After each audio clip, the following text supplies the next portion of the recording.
Hey guys, welcome to Tutorial Guru. Today I'll be showing you how to activate or turn on the chat hits on your messenger. And now let's dive right in. And now to turn on your chat hits on your messenger, first open up your messenger app on your phone like this.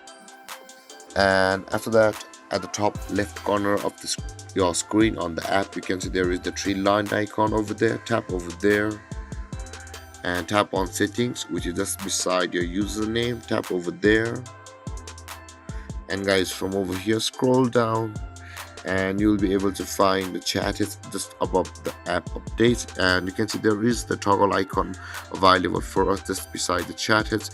And if you tap on it, you can see it turns on gray, and if your chat head settings on the toggle icon is gray, that's why your chat heads is off. And if you tap on it, if it will turn to blue, and then your chat heads will be turned on or activated, and then you start to see your chat heads on your phone from the messenger.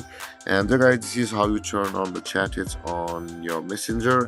And if you have any confusions or questions regarding the topic, feel free to comment in the comment section below, and don't forget to like, subscribe and hit that bell icon for more videos. Thank you for watching guys. Peace.